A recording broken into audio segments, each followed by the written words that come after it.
In this video, you will be meeting people who work in water and wastewater careers. These are not actors. They are real people doing real jobs, and they will share their personal experiences with you. I had been working in the healthcare system, and I was looking for a change in careers.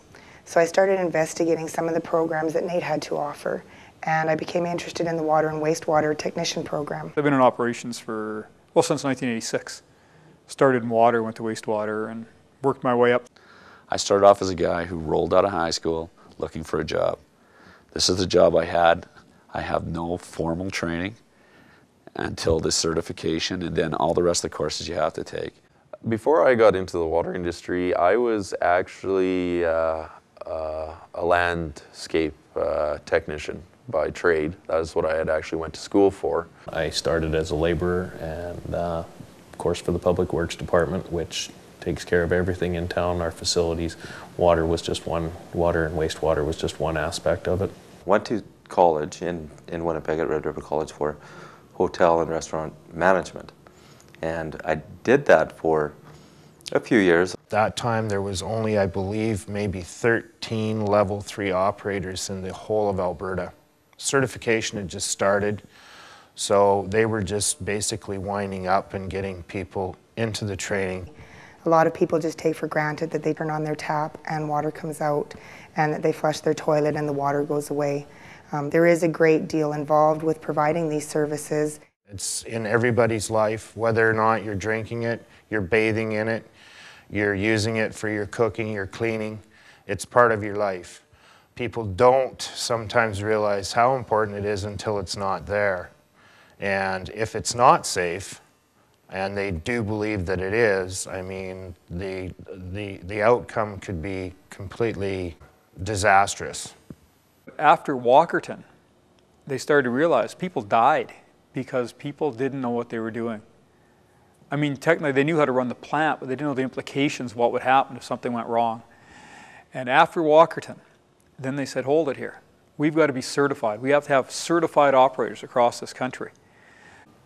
With what we do comes a lot of responsibility. In a way, I look at what we do, we are a bit of a healthcare professional as well, because we're responsible for a lot of people's lives. As an operator, that's your #1 priority, is to provide safe, potable water to the users.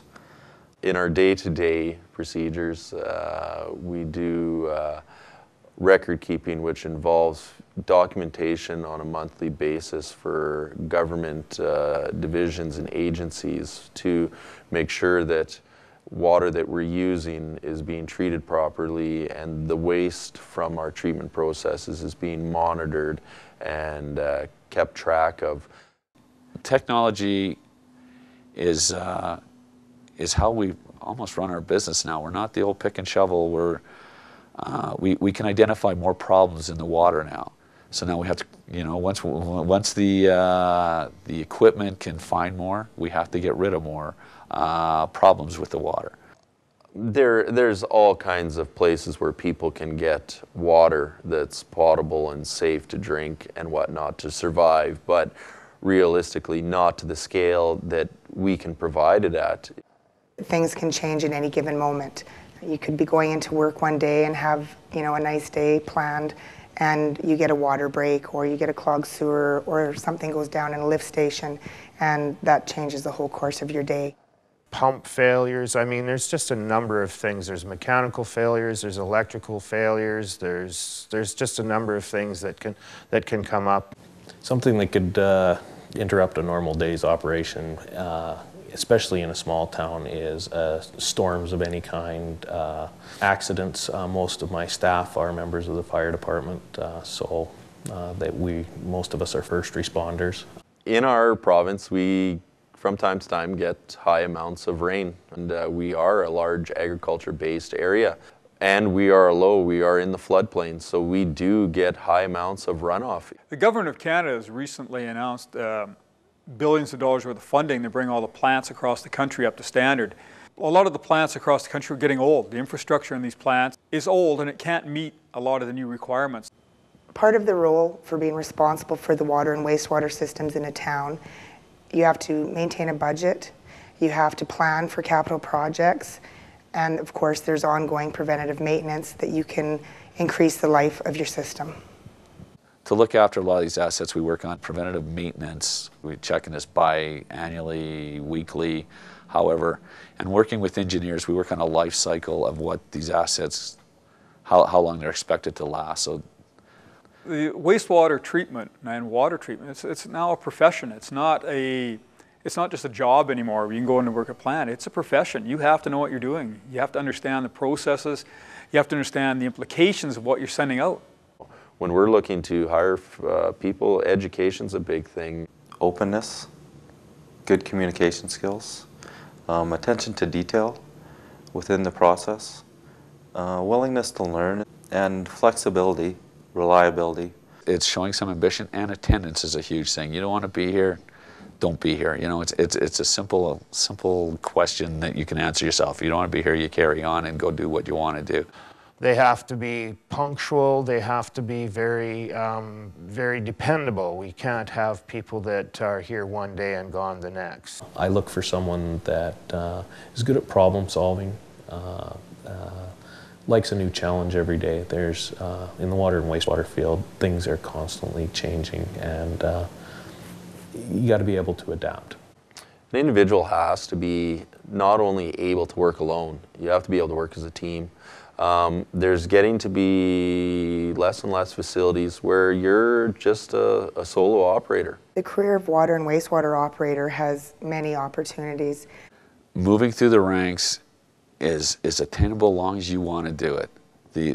To me, the options are endless. There's going to be operator jobs, there's going to be engineering jobs, construction jobs, electricians, millwrights. It's going to be huge. It's going to be a huge industry across the country just in upgrading water treatment, wastewater treatment plants.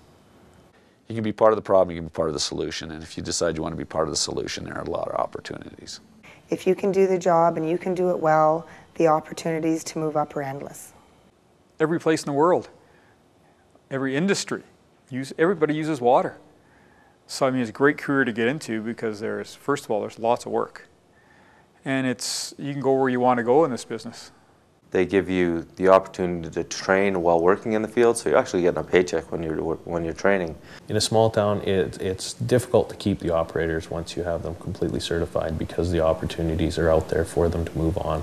But the quality of life that you have in a small town, to me, is definitely an advantage to the position that we have. In this job, I'm always learning, and there's something new pretty well every day. You know, whether I've been here 31 years and I'm finding out there's something new every day.